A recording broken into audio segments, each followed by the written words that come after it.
Namaste. I'm making a series on understanding our core. This is the fifth part in it. I'll post the link to the other four parts in the description box below, along with a free test Enneagram link. In today's video, I'll be talking about the link between colors, chakras, and various characteristics, and how all this makes sense in a spiritual awakening process.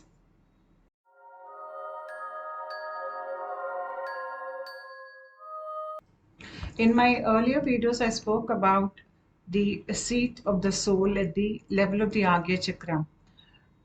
When I'm referring to the seat of the soul, I'm talking about a person who has come out of the conditioning, the personality conditioning, the mind conditioning, the social conditioning, the cultural conditioning, the religious conditioning. He's come out of all that conditioning and he stands on his feet. He is ripped away from this unnecessary baggage, even the karmic baggage. And that is when he really sees the truth in the external reality. And within himself, too, he is able to see his inner truth. Now, the highest seat of the soul is the pericarp of the Sahasrara Chakra, which is here. So, the Kundalini will further progress up to the Sahasrara Chakra, and when it proceeds to the Sahasrara Chakra, the person on the way, he starts experiencing various degrees of samadhi. Once a person has come out of his karmic baggage, he has deconditioned himself. What happens is he starts experiencing symptoms like numbness in extremities, that is, the palms, the hands, the feet. They start feeling numb and they start feeling as if there is no sensation there. This signifies the activation of the parasympathetic nervous system. The samadhi states can only be achieved once the parasympathetic nervous system takes control over your body. Proceeding here upwards, that is, when the Kundalini Shakti is in the Agya Chakra and when it is moving upwards towards the Sahasrara Chakra, the person will start experiencing various degrees of samadhi. It is very high states of consciousness. During these states of consciousness, his consciousness further expands. In Ashtanga Yoga, you have stages like Dhyana, Dharana, and Samadhi. Dhyana is meditation. Dharana is focusing or becoming one with an object of your selection or the object of your worship, and then moving into a state of Samadhi. It is total silence and total absorption. For these three states to happen within you, you must have come out of all the conditioning that you have taken on in this and past lifetimes. That becomes a base for your spiritual discipline at this level, because it is easy to develop a physical discipline, but it is very difficult to develop a mental discipline. To experience higher states of samadhi, you must have reached a level of deconditioning, or the level of getting stripped away from unnecessary layers of identification, unnecessary layers of personality programming, unnecessary layers of cultural social programming, unnecessary conditioning coming in from past lifetimes. You should be standing stripped away from all these things. You should be able to see yourself as an eternal being. You are an eternal being. You should be able to see yourself as an eternal being who has had many incarnations, who has moved and evolved through many lifetimes, who has the essence of the divine as his or her core. When you understand this and you know that everybody around you is the same, that each one of us is a particle of the divine essence, when we understand this and we practice it, in as part of a daily life. Now you have the mental discipline to sit in a proper state of dhyana without getting disturbed by your own mind, because now there is silence inside your mind, and then you will be able to move into higher states of samadhi. Once the Kundalini Shakti has moved beyond Agya Chakram, what is left is just vasanas and samskaras, that is, few mental impressions and certain tendencies which will get further vanquished when Kundalini proceeds upwards. And once that person achieves various levels of samadhi, these vasanas and samskaras, they get burnt up in total absorption or in samadhi states. Now, many people in general, I can say more than 99.9% of them, think that the voice that is constantly chattering in their mind is their own voice. They do not understand that this voice is nothing but a kind of a CD player, or a kind of voice programming system. And this voice runs the entire show of a person. The person identifies with this voice, and when the voice is telling him what to do and what not to do, how to feel, it tells the person that he is angry, that he is jealous, that um, he wants to fight with somebody, or he falls in love with somebody. Everything is directed by this inner voice, and people think that this voice is their own voice, but in reality this voice is not your voice. It is part of your inner system, inner programming. And what this voice is doing is, it is just churning up the material, the various records that are there in your memories, your personality programming, how you think, how you see the world, how you relate to various incidents in your life. All these personality programming has a lot of influence on this voice, the quality of ideas or thoughts that are generated by this voice. It all depends on your cultural programming, your societal programming, your individual personal programming, your previous experiences, your pain, the way you memorize things, the way you relate to your external um, situations or the people around you, and more importantly, the level of your spiritual evolution. So, for somebody who is having a personality disorder, they do whatever the voice tells them, because the voice is just generating a series of thoughts or series of inner language based on the contents that are there within the system. So, if somebody with a psychopathic personality disorder, the voice can tell that person that the outside world is cruel and that he needs to use force, brutal force, to have his way, or it can even tell him that if no, he will derive pleasure by causing harm to others. A person at that level has no discretion. The discretion, it's the voice of your higher intelligence. So when somebody is suffering from personality disorders, this discretion is not working properly within them. They listen to this regular voice that runs in their mind, which tells them to do all bad things and wrong things. They don't question this voice, and they do exactly. But once we start developing a personality, and once we start questioning the thoughts that arise in the mind, you are using your discretion. That is when your higher intelligence will come into play. It will tell you what is right, what is wrong. If, for example, your voice is telling you to harm somebody, someone with a personality will question their thoughts. Is it right? Should I harm somebody else?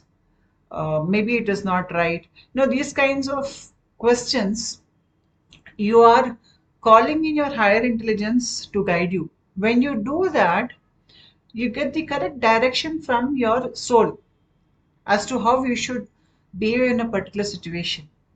The more you encourage this, the more you will come out of your lower egoic trappings. Typically, this voice which is there within you, which is telling you what to do, this voice, it keeps a person trapped in the lower three chakras. So he's always in that egoic state of causing or experiencing pain.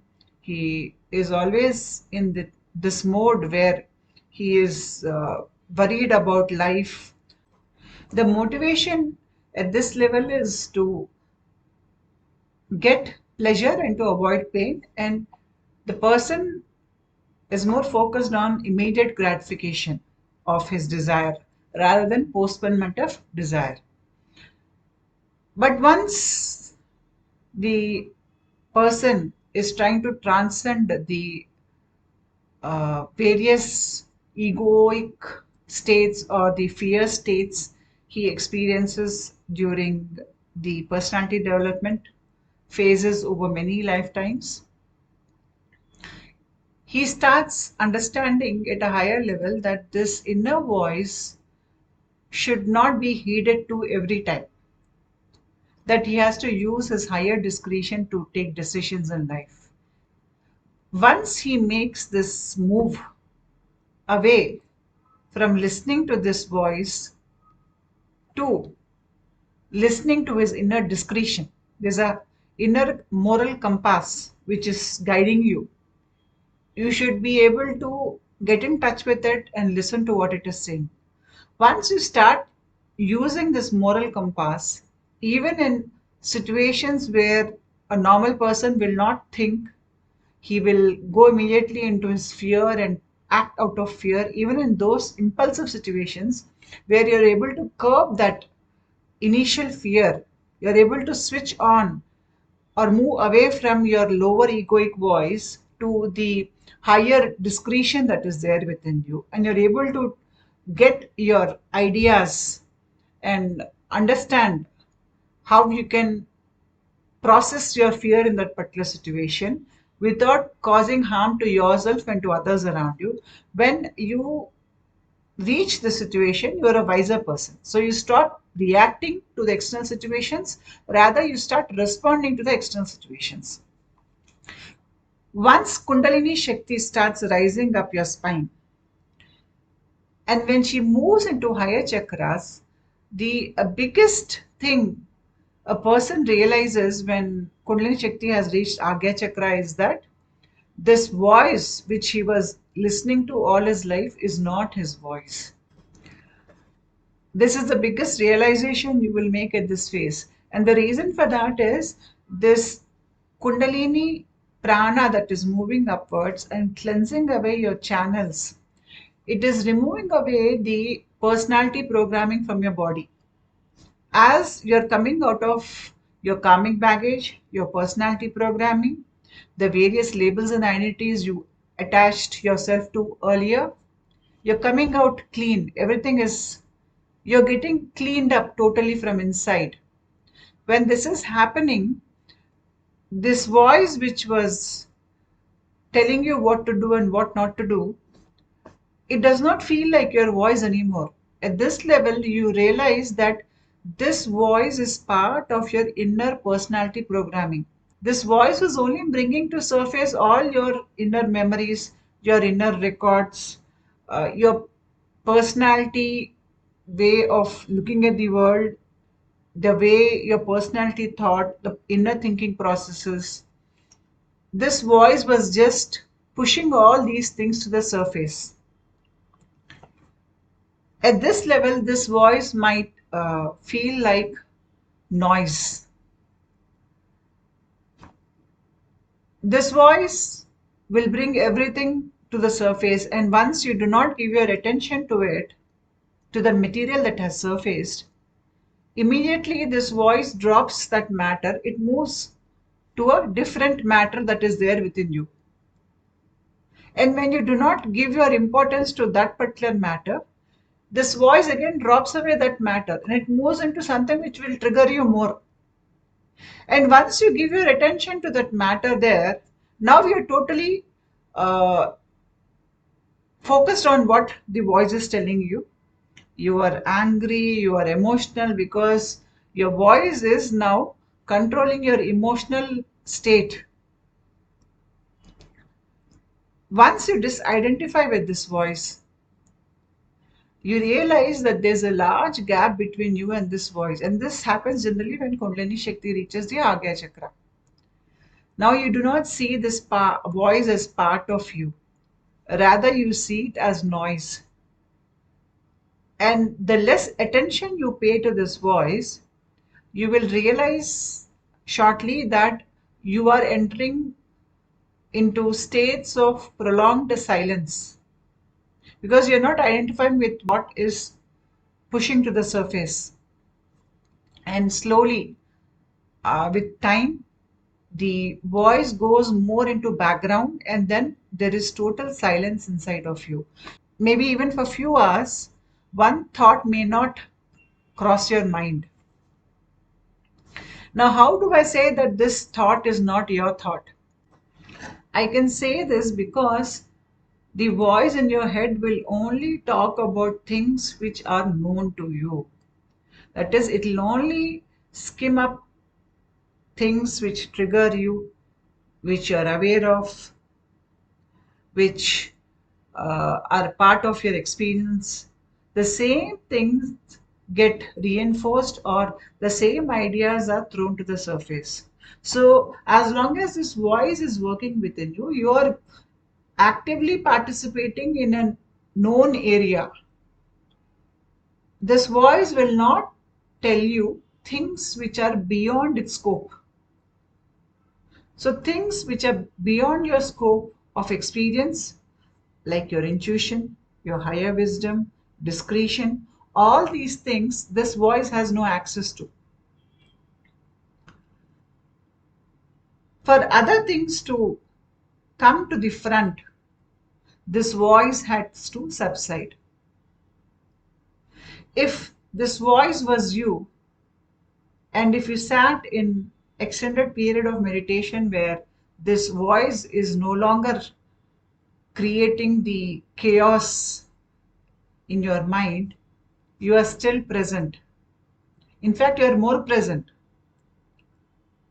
And there's a higher voice that is talking within you. That is your higher discretion,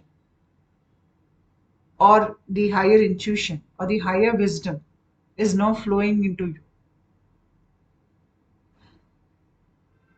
That is when a person realizes that this voice is nothing more than a something like a CD player, or something like a constant sound producing program that is part of a personality programming, the lower egoic programming.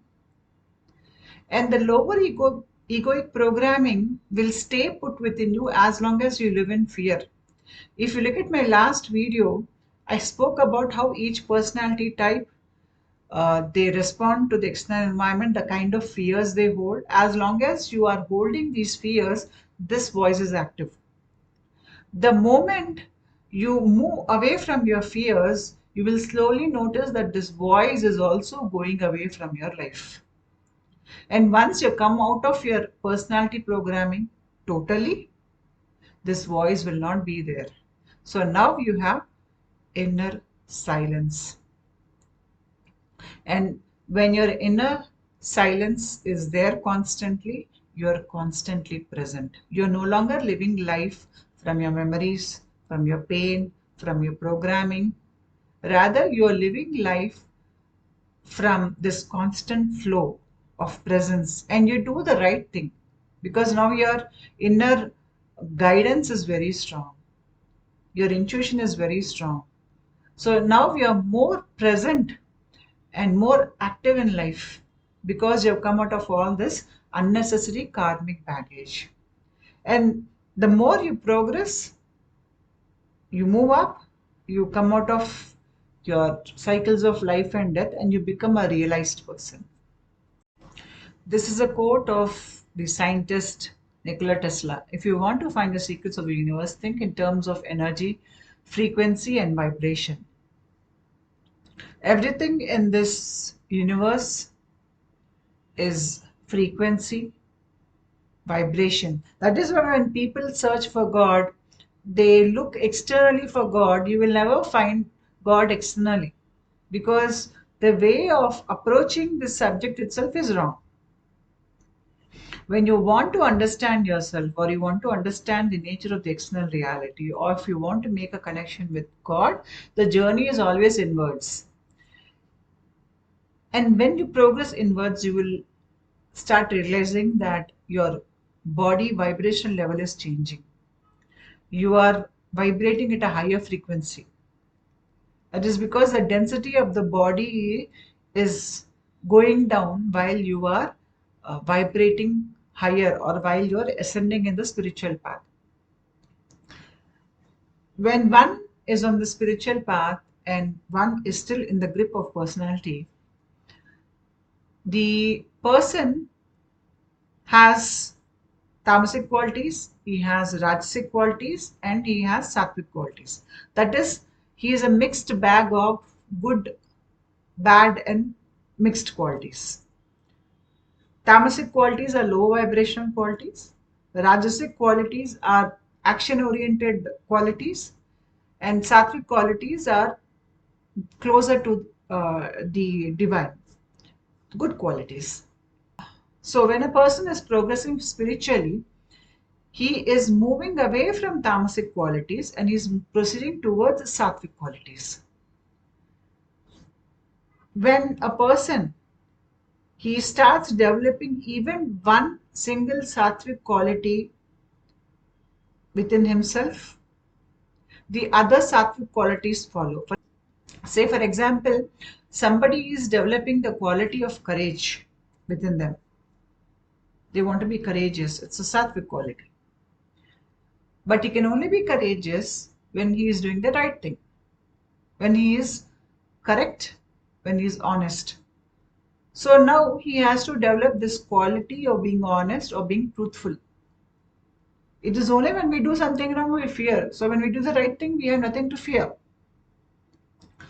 Once he is trying to do the right thing, he develops total self-control and self-discipline. And because he is doing the right thing and he has total control, now he has peace. Because he has peace, he is kind in words and actions. And now he is more knowledgeable, he has more wisdom within him. So this way what happens is, when you try to develop one sattvic quality, all the other sattvic qualities are linked to it. Your attempt to develop one sattvic quality will bring along other sattvic qualities. No matter what path or which method you are using and what sattvic quality you want to develop within yourself. It's the same way with tamasic qualities also. If somebody wants to cheat, the next thing they will do is they will lie, because they have to cover up the act.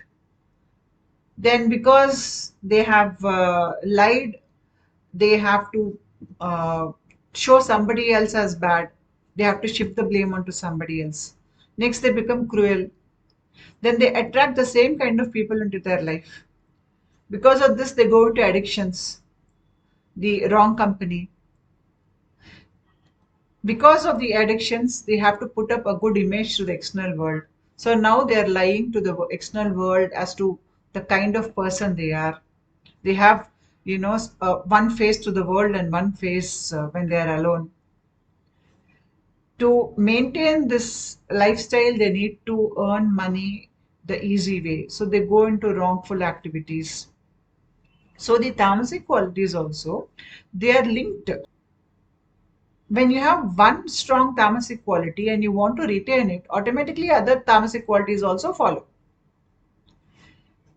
The reason I'm telling you this is, when somebody is in tamasic quality, they're in lower vibrational state. But when they're moving away from the tamasic quality and they want to move with their total grit and the dedication required, when they want to change themselves, a positive change, and when they try to be the best version of themselves, they are developing that sattvic quality within them, which is the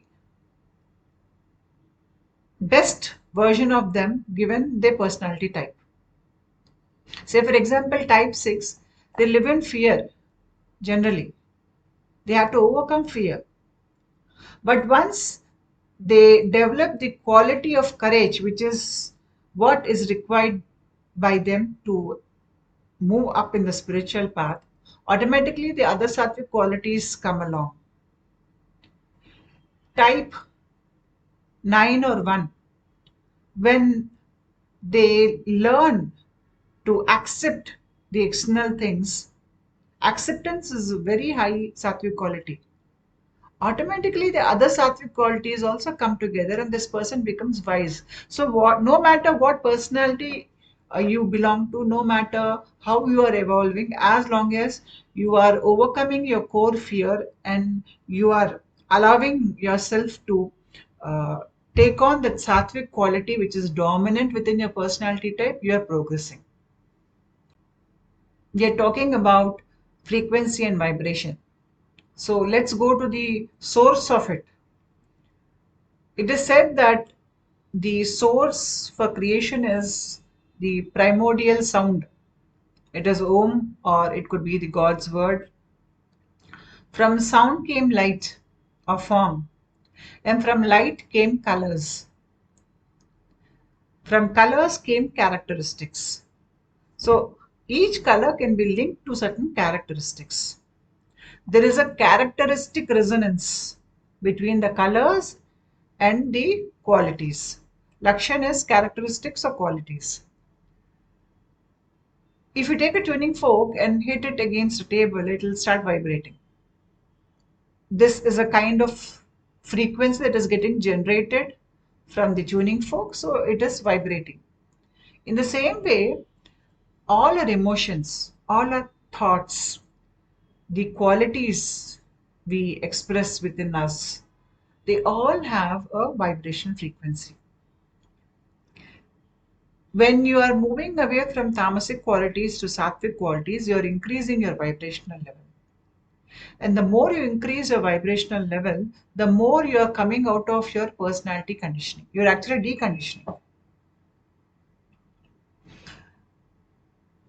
The total spiritual development is happens when we totally decondition ourselves from everything that we have taken on in this and past lifetimes. Like I said earlier, first came the sound or nada. From sound came forms. These sound waves, when they move, they create forms. I made a video about this earlier. I'll post a link to that video in the description box below. Please watch it, then you will understand how sound produces forms. From sound came light. I said that a loud sound can produce light. This is called as sonoluminescence. This is the mantis shrimp which lives at the bottom of the ocean. And when this mantis shrimp is praying, to kill its prey, it uses or it releases a sonic shockwave. Apart from that, it squeezes jets of water from its claws at very high speed. At such high speeds that a negative pressure causes the liquid to be pulled apart, the water cavitates inwards, and it forms bubbles. The temperature within the bubble is so high that the inner part of the water within the bubble, it evaporates, and in that place you will see a flash of light the size of a pinhead. This phenomenon, it happens for a very short period of time. This light which is trapped within the bubble is so intense, it is so hot, it is so strong that this is 10 times hotter than the sun's temperature, and the intensity is 10 times more than the sun. Though the size of this light is very small, it bursts immediately. And when it bursts, you can see the second picture. That is how it looks when it bursts underwater. I'm telling you this because under certain situations, loud noise produces light.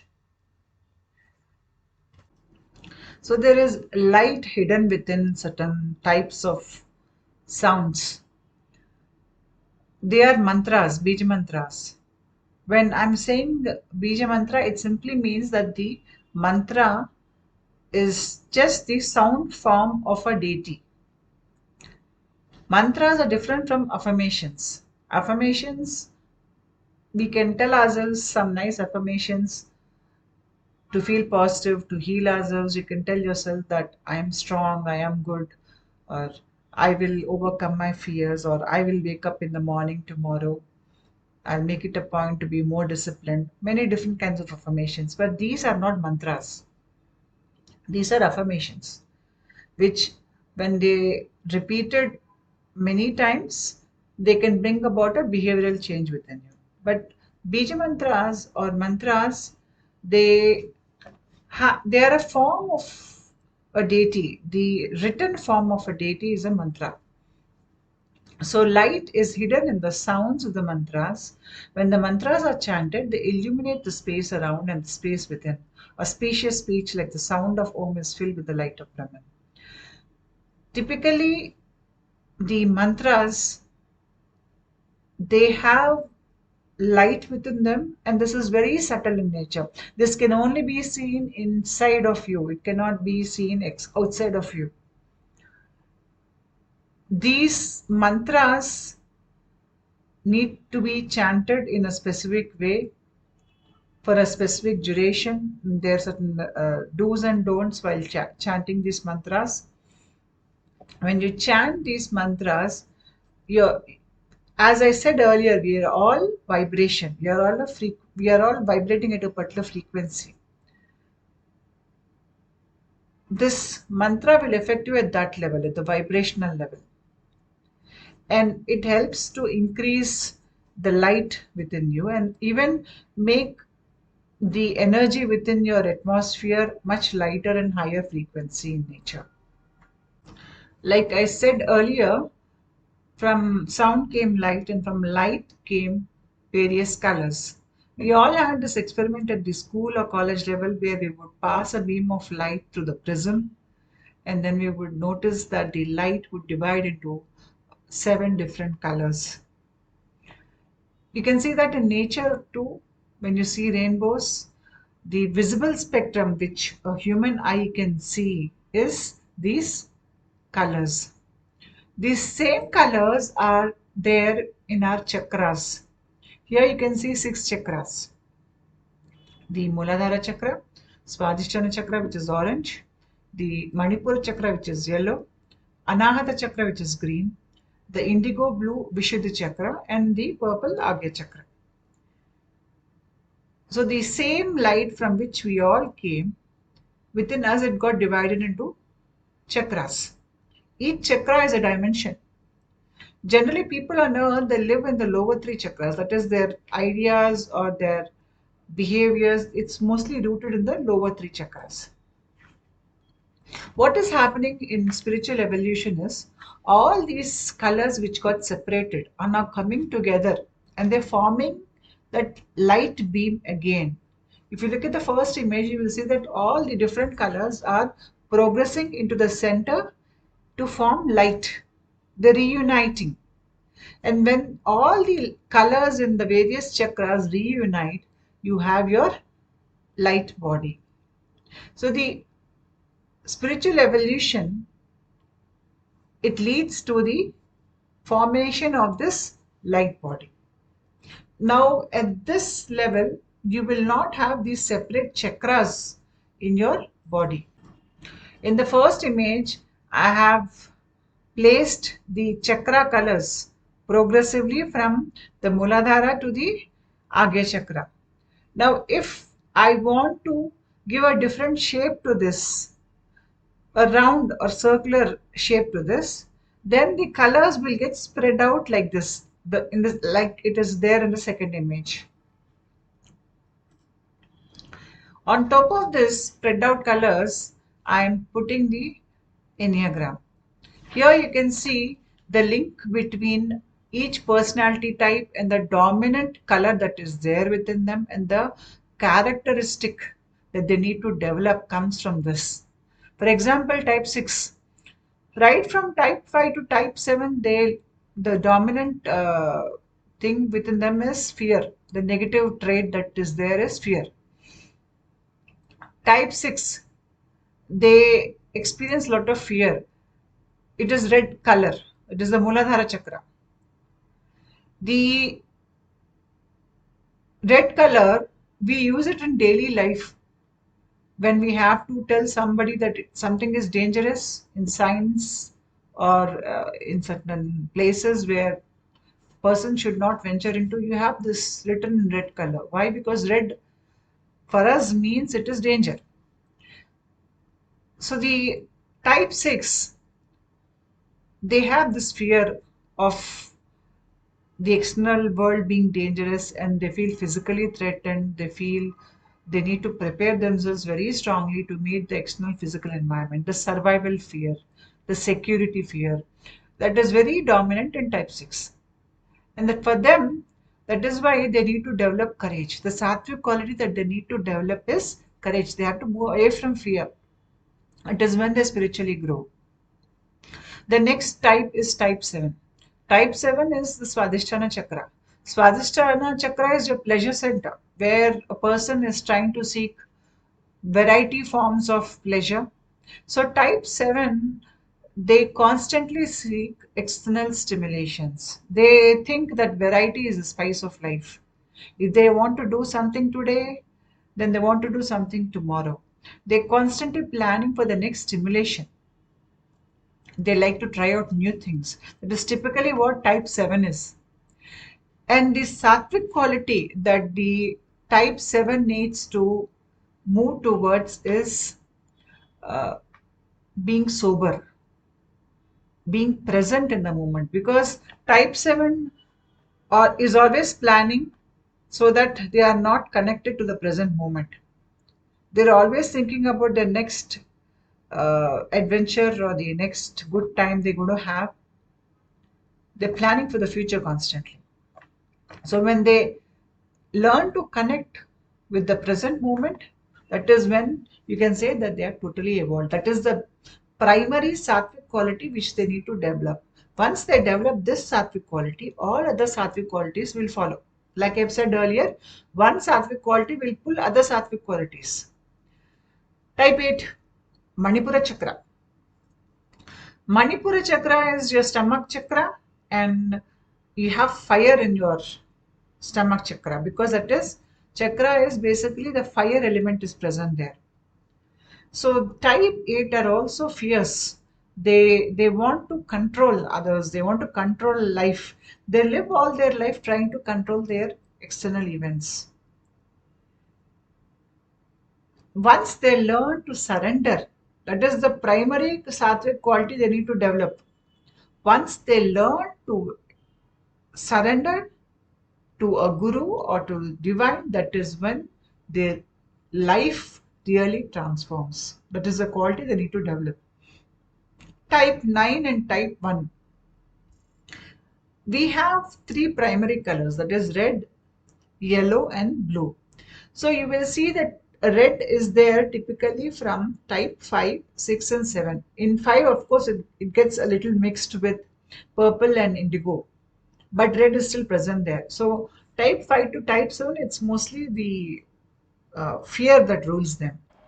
From type 8 to type 1, the dominant color is yellow, but here yellow is progressing into blue. So that mix where you see between yellow and blue, it is the transition place is seen as green in color. So type 9 and type 1, they belong to the Anahata chakra. And the quality that they need to develop is acceptance. Because when we feel pain, we store it in our heart. When we forgive somebody, we do it from our heart. We can only forgive somebody when we accept them, accept the situation, accept the reality. When we have the courage to accept the truth. Type 9 and type 1 should develop the sattvic quality of acceptance. Thereafter, from type 2 to type 4, the dominant color is blue. So they come under Vishuddhi Chakra. Vishuddhi Chakra is all about speaking your truth. These people are more worried about the image they project to the external world. They want the external world to see them as nice people. So they spend all their life in image building so that others will not reject them, but they will accept them. That is the main problem in life. All the drama that happens in their life is for this reason. Once they overcome this need to be seen as something different, or this need to build an image for the external reality, they start evolving faster. They don't care about the kind of image they project to the external world. They live from their truth because Vishuddhi Chakra is about truth.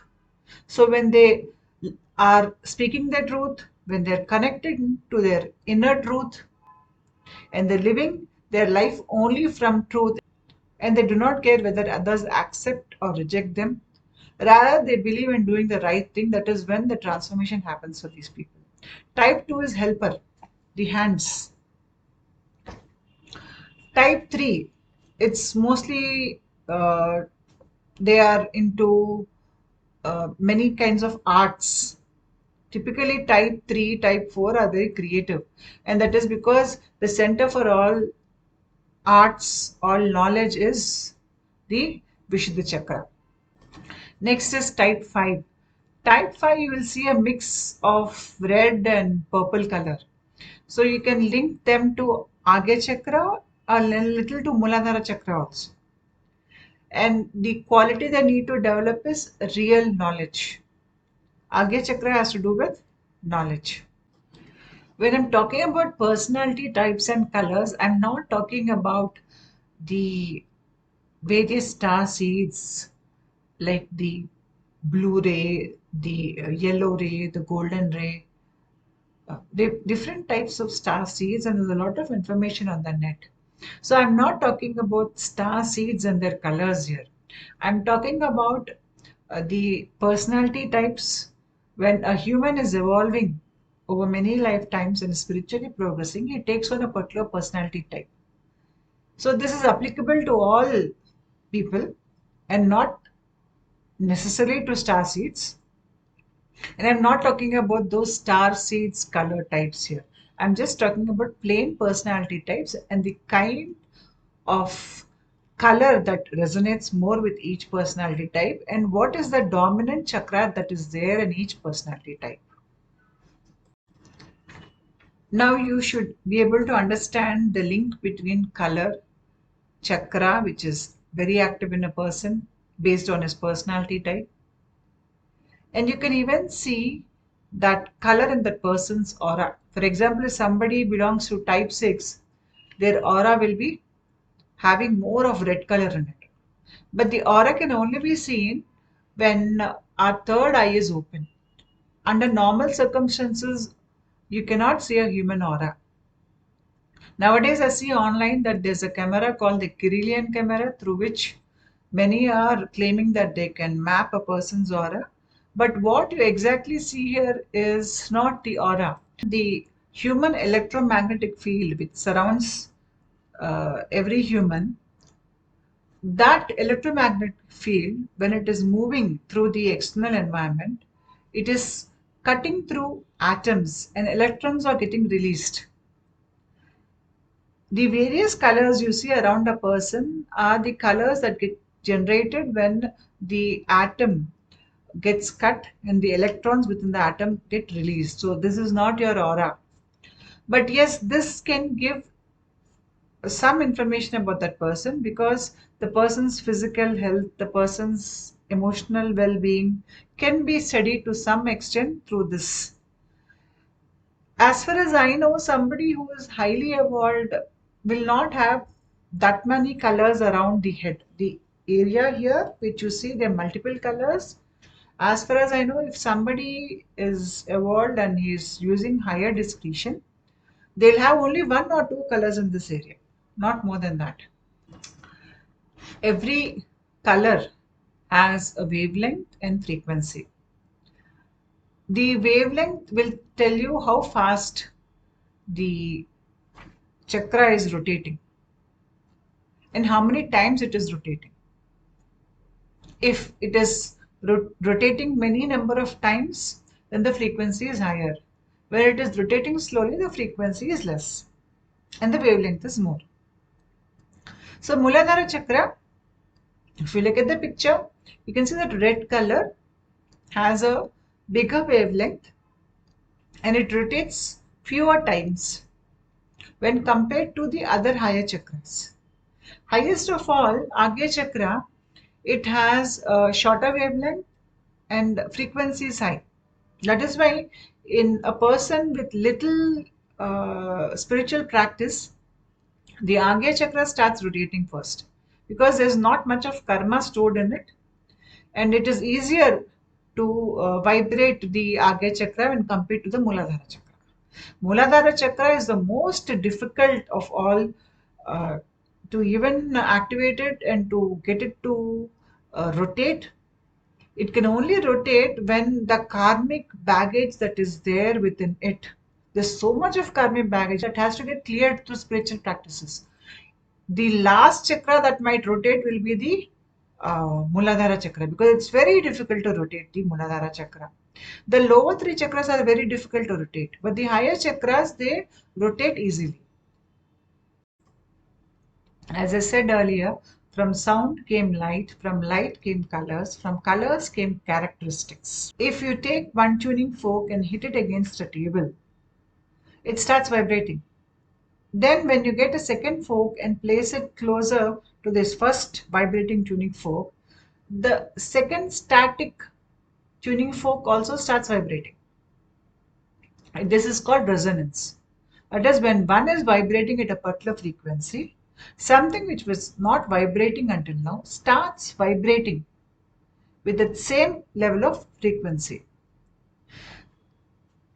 This is what is exactly happening in your body. When a particular characteristic or sattvic trait is developed within you based on your personality type, when you develop it, it has a frequency, a level of vibration, and that level of frequency, it matches the vibration of your chakra. Here you can see characteristic resonance, a response from an unknown region, that is the chakra which is at a very subtle level. When, for example, type 6, when they develop courage, they practice courage and they choose to be courageous in every particular situation. What happens is now their body vibrational level is high. The vibration level matches with the resonant frequency of that particular chakra. So the Muladhara chakra starts vibrating in this person because that characteristic which is courage, it is such a strong sattvic quality that the Muladhara chakra, which is very difficult to cleanse, it starts vibrating. The Muladhara chakra, when compared to other chakras, the frequency is low because it rotates slowly, but it is more difficult to open the chakra. Whereas Agya chakra, where the frequency is very high, once you gain a lot of knowledge, inner knowledge, wisdom, through reading books or doing certain spiritual practices, Agya chakra quickly opens up. The chakra starts vibrating because there's not much of karmic residue there. So no matter what your personality type is, when you are developing that strong core sattvic quality, which I mentioned earlier in this video within you, that quality is resonating with your chakra. And this chakra will trigger the Kundalini awakening process in your body. A particular sattvic quality has a very strong influence over a particular chakra. When you develop that particular sattvic quality within you based on your personality type, the quality with which the chakra is associated, that chakra gets activated within your body. And that chakra triggers your Kundalini awakening process. Simple as that. Here you can see the Ida, Pingala, and the central Sushumna channel which run along your spine. The Pingala Nadi is depicted as black color here, but it is actually red in color, and the Pingala Nadi is white in color. And the points where Ida and Pingala are crisscrossing over Sushumna is the chakra. Once a person is able to activate a particular chakra based on his personality type, say for example type 9, they need to develop acceptance. When they learn to develop acceptance, and when they're accepting themselves, they are even accepting the fact that they have repressed anger and they release it in a constructive way. They are able to accept the others' flaws. They are able to accept the external situation as it is and accept whatever is coming into their life, good and bad, with equanimity. What happens is that particular sattvic quality, acceptance, it activates the Anahata chakra, the heart chakra. So, firstly, this person will experience light vibrational or light movements behind the Anahata chakra here in the back region. He will start experiencing it. He can feel something is buzzing there or something is slightly rotating there. Say the Anahata chakra is vibrating and it is trying to rotate or it is rotating slowly. What happens is every chakra in your body is a conscious center. Within this conscious center, you have the bindu.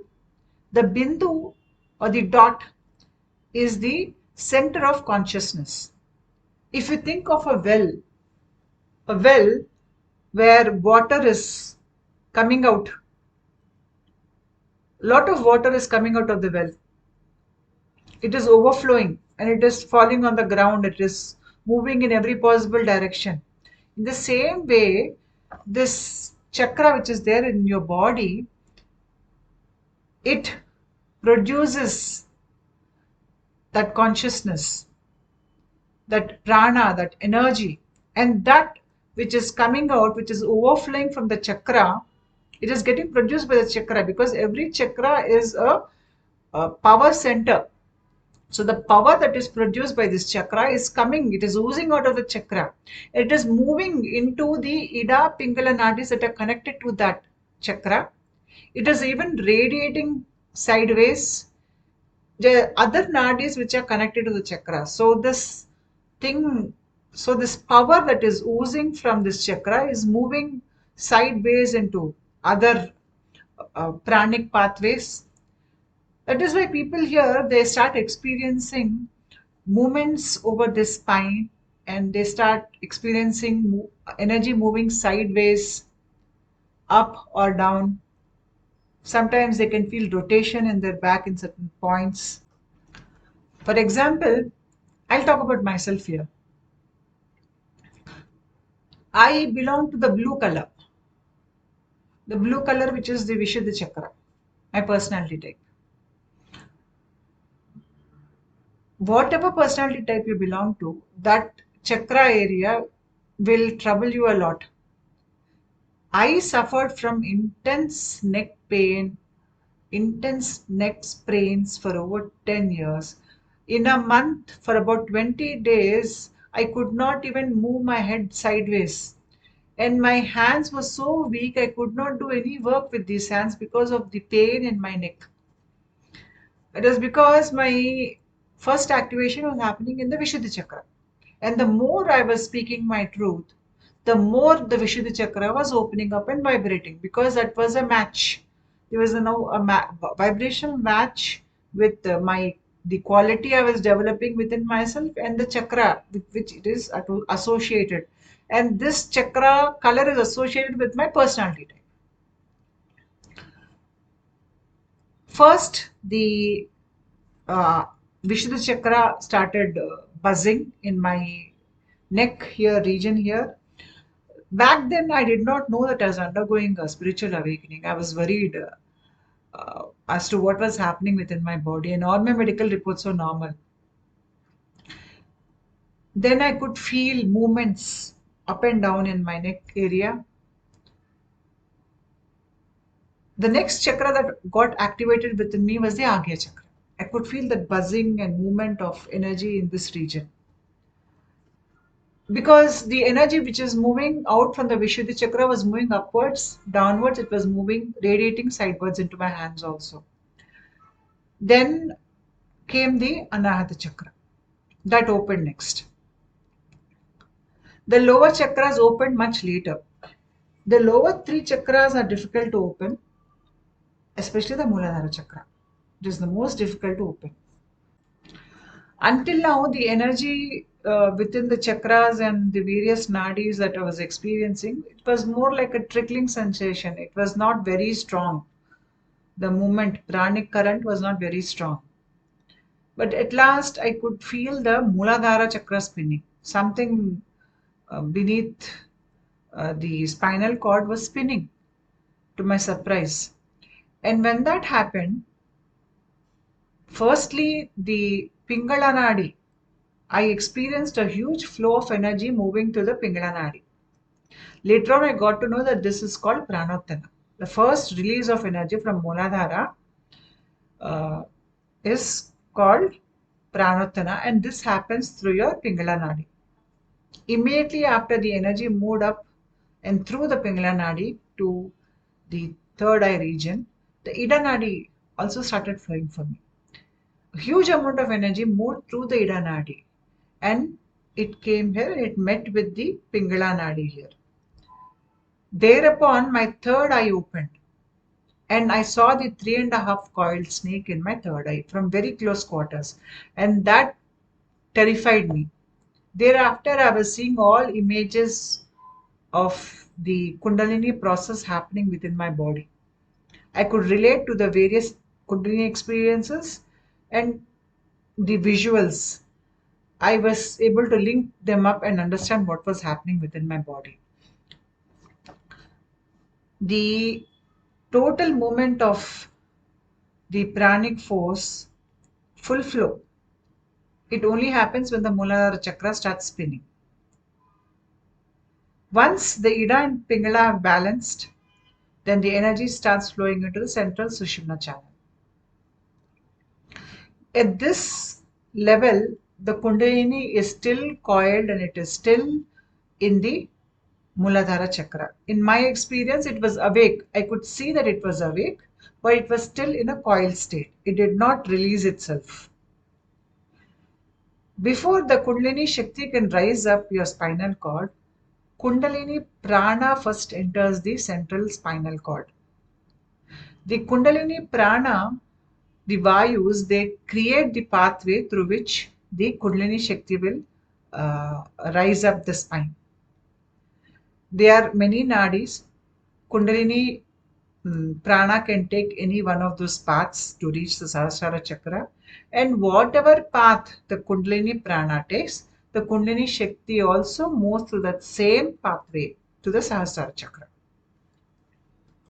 In my case, when the energy in the Ida and Pingala balanced and the Kundalini Prana started moving through my central Sushumna channel, and my Kundalini Shakti was still coiled at the base, it did not rise up my spine.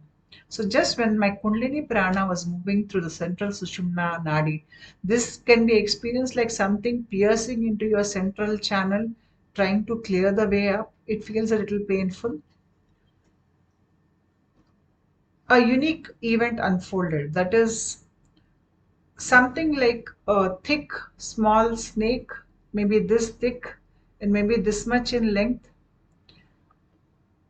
Suddenly, I felt a stirring at the base of my spine, and something like a snake, it burrowed through my body. Within a second, it moved to my head region from the Muladhara chakra. It passed through my Agya chakra from the back to front. Like it pierced my Agya chakra, it moved to the front, then it again went down to the Muladhara chakra. This accompanied a kind of buzzing noise. That is how I remember it. It felt like this energy took us round around my spinal cord because it did not pierce other chakras. It just went from the Muladhara chakra over my spinal cord to the Agya chakra and back down to the Muladhara chakra. I felt maybe this is creating a kind of energy circuit between my Muladhara chakra and the Agya chakra. Or maybe this was creating pathways so that the energy which went up through the Ida and Pingala should cascade downwards. The energy has to come down again. It has to again get circulated through my system. Maybe for that region, it was creating pathways so that the energy could cascade downwards. And few days after that, I could feel the energy flowing down to the front of my body. The common question I get asked is, how will I know when Kundalini Shakti is rising up my spine? And how is it different from Kundalini Prana rising up my spine? Kundalini Prana, you can feel it more physically. In the sense, you can feel it pushing up your spine. It can be painful. It manifests other symptoms. There is no chance that you will miss it. But Kundalini Shakti is very subtle in nature.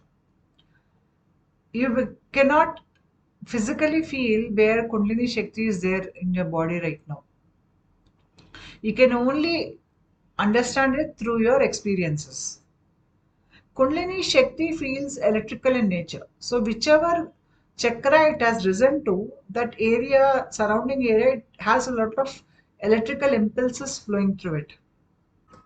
The other ways you will know that Kundalini Shakti has reached a particular chakra in your body is you will see colors associated with the chakra or the deities or the bija mantras that are associated with the chakra. You will see them in your third eye. Your inner eye is open now. You can see those visuals in the eye.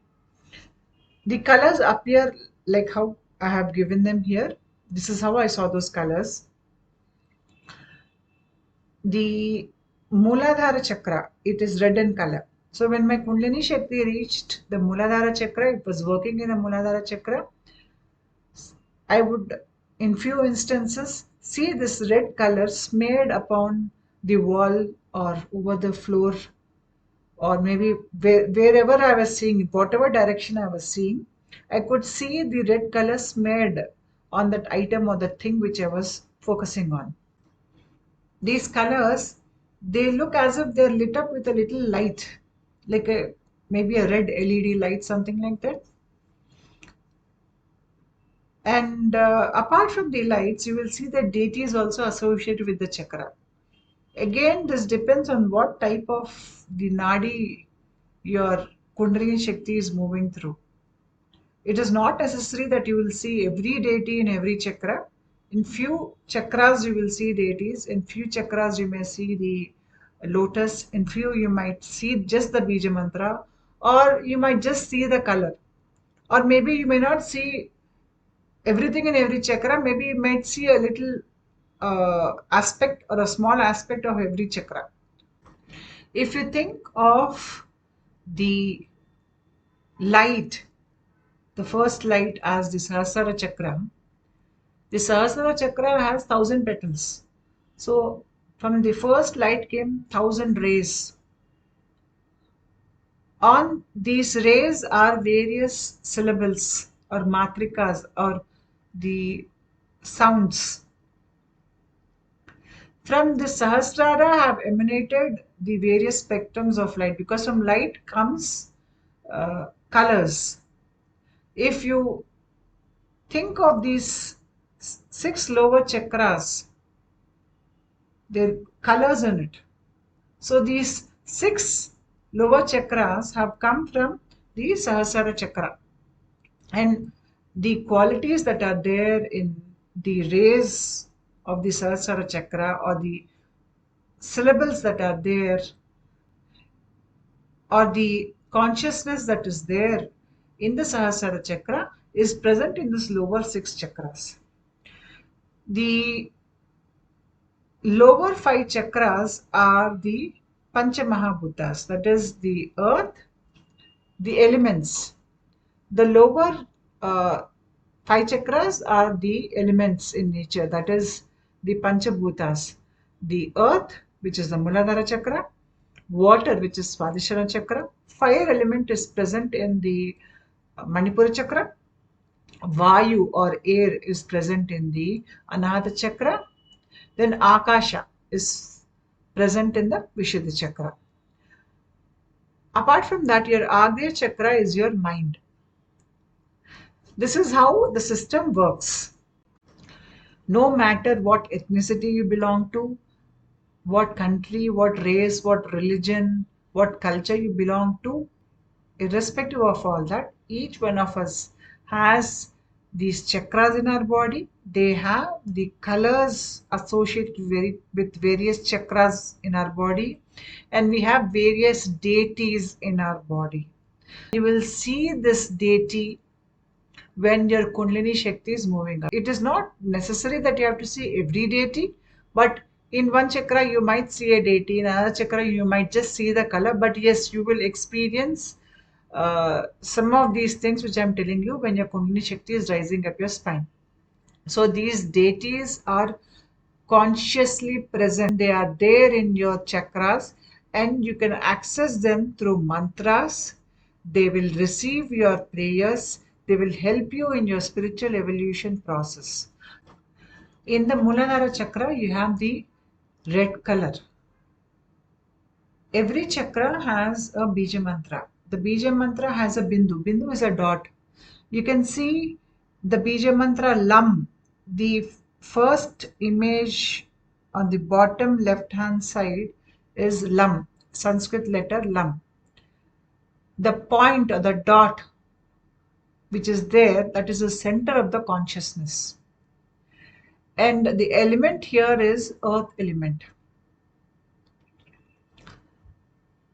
Ganapati or Ganesha is the presiding deity of Muladhara chakra. You have goddess Dakini here. When my Muladhara chakra got activated, first I saw Ganapati. I saw the red color, I saw Ganapati. And then I had vision of an elephant running. It is trying to hit into a huge wall. That was the image I saw in my third eye. Type 6, generally for them, first chakra which vibrates is the Muladhara chakra, because when they develop a lot of courage, the dominant frequency within them, it matches with the Muladhara chakra. So when somebody who is type 6, they can benefit by praying to Ganesha. There is a vibrational match here. This person's personality type is red in color. Kundalini Shakti is in the Muladhara chakra, or she's activated the Muladhara chakra, which is red in color. And Ganpati is present in that chakra, which is red in color. So there is a vibrational match between this person and Ganesha. So Ganesha is more accessible to this person. The other deity that they can pray to is goddess Dakini, who is present there. I'm not going into detail of every deity that is present in every chakra, but you can look up and see the other deities that are there in the chakra, and you can do your spiritual practices or mantra chanting based on the chakra type. For example, somebody who's trying to activate their Muladhara chakra will focus on this one bija mantra lam. There is a method in which you sit and you chant this mantra lam. When you do that, you are making your chakra stronger. The energy within it is more consolidated, it's just strong, and it helps you to evolve faster. Generally, Kundalini awakening practices should be learned from an able guru. They should not be done by the person reading books or trying out new things on his own. No, they should never do that. But when you are undergoing this process naturally as part of your spiritual evolution, your soul has matured for this experience. then automatically chakras will activate. And once you have an activated chakra, other chakras will start activating. When you're in this phase of spiritual evolution, you can evolve faster when you understand which deity to pray to or which deity to connect to. That makes your spiritual journey much easier and much faster. You can use mantras as a way to connect with various deities that are associated with the chakras. That will help you to move much faster and quicker in your process. There are various schools of Kundalini in India, and each one of these gurus they have their own methods. Some might start at the Muladhara level when they're trying to connect with the deity, and then they move up to other chakras. Other gurus will suggest based on the progress of the student, they might suggest them to start with one particular chakra and then move to other chakras. The Paramashiva who resides in the Sahasrara chakra, he is there present in the lower six chakras in various forms. Even the Shakti who is there at a universal level, she too is present in each one of these chakras as a form of Shakti. You can connect with those deities, or you can connect with the presiding deity of the chakra or the element of the chakra.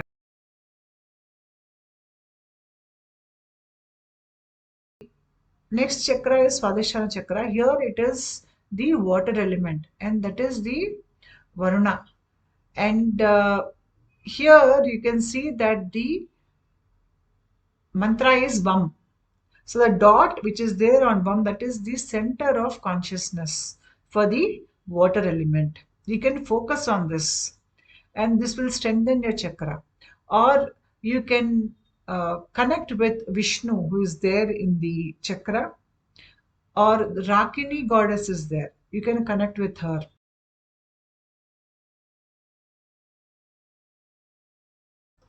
This is Manipura chakra. Here you have Rudra. You have the Lakini goddess, and Ram is the mantra to be chanted. This is the fire element. The Anahata chakra. This is the element of air. The Bija mantra is Yam. You can concentrate and chant this mantra if your personality type is 9 or 1. Or you can alternatively pray to Ishvara. The personality type 6 can pray to the deities in Muladhara. The personality type 7 can pray to the deities in Swadhisthana. Personality type 8 can pray to the deities in the Manipura chakra. Personality 9 and 1 can pray to the deities in Anahata chakra. This is Vishuddha chakra. Here you have Sadashiva. Shakinyamba is present here. The element is Akasha, and the Bija mantra is Hum.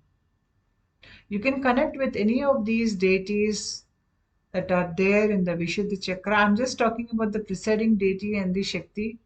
You have other deities too. You can connect with any of these deities in case you belong to personality type 2, 3, and 4. Agya chakra. Agya chakra, this is for type 5. They can connect with the deities in Agya chakra and in the Muladhara too. Agya chakra, it is Omkara. The goddess here is Hakini. Then you have the Ardhanarishwara here. The Itaralinga is also present here. And the Bija mantra is Om. During my journey, when my Kundalini Shakti was proceeding upwards, in the Muladhara chakra, I saw the red color, and then I saw Ganpati and the elephant associated with the Muladhara chakra. In Swadhisthana chakra, I saw the color only. In Manipura chakra, I saw Rudra, the deity Rudra. I saw the yellow color. In Anahata Chakra, I saw only the green color. In Vishuddha Chakra, I saw the blue color and I saw the lotus in the Vishuddha Chakra. When my Kundalini Shakti reached Agya Chakra, here I saw the goddess Hakini, I saw Ardhanarishwara, I saw the Itaralinga, I saw the Omkara Bija Mantra also. So here I even saw the purple color. Agya Chakra is divided into two segments. The lower part is the lower Agya Chakra. When Kundalini Shakti reaches here, you will see the purple color. There is a knot between the lower Agya Chakra and the upper Agya Chakra. Once this knot is pierced, Kundalini Shakti reaches the upper Agya Chakra, which is called the Makara. Here, the color is white light, like the moonlight. You are entering the lunar region in the process. From the Agya Chakra, that is the upper Agya Chakra, when you're moving up to Sahasrara Chakra, it is called the lunar area. Here, you will see bright white light like the moonlight. So that is what I saw when my Kundalini Shakti reached the Makara area. Apart from the deities I mentioned, there are other deities also in the chakras and even otherwise who are of that chakra vibration whom you can access. The reason that I talk about this is that when you connect with the deity, the spiritual evolution, it gets faster. The deity is helping you here. You cannot go onto the wrong path. The deity guides you. And say a person is not able to complete the Devata Upasana in one lifetime, he is again born as a different person in, say, another culture or some other time zone. This Devata or this deity will still look over this person. This deity will again try to reconnect with that person because the person has formed a connection with the deity that does not go waste. The deity again appears in that person's dream, and the deity encourages that person to further do that upasana or that practice so that he reaches his spiritual culmination. Uh, how do you know if you have done devata upasana in the past lifetime? That is, that you have spent your lifetime praying to a particular deity, and that sadhana or the practice is still incomplete. How do you know that? This normally comes in form of a dream. Say in your dream, if you see a little girl or a little boy whom you're carrying around, you're playing with this child. This girl or this little boy, he appears in your dreams over many years. This little boy, this little girl is appearing in your dreams maybe once or twice in a year, but they're consistently coming in your dreams. And you have not seen that child anywhere in your external physical reality. If you're seeing a girl, then it means that in the last lifetime you did sadhana to a female deity. And the result of that sadhana, you're seeing this little girl in your dream. That means that consciousness of that deity has got attached to you to that extent to which you have done your practice or your sadhana. If you see a little boy, it means you have done upasana or a sadhana to a male deity. And this results in seeing a little boy in your dream. If you have such dreams recurring to you, please try to connect with the deity to whom you have done upasana or done sadhana to in your past lifetime. You can reconnect with that particular deity by asking questions, by increasing your vibration level. Once your vibration level reaches a particular threshold, uh, this deity to whom you were praying to in your last lifetime, the deity will start uh, talking to you, start connecting to you, and the deity will order you to complete your sadhana. You will know what you have done in your past lifetime and how you can take it further. So the deity can connect with you over many lifetimes. People generally sit and meditate on their own. You will grow spiritually like that also. Whatever spiritual progression you have achieved in this lifetime, it is not lost.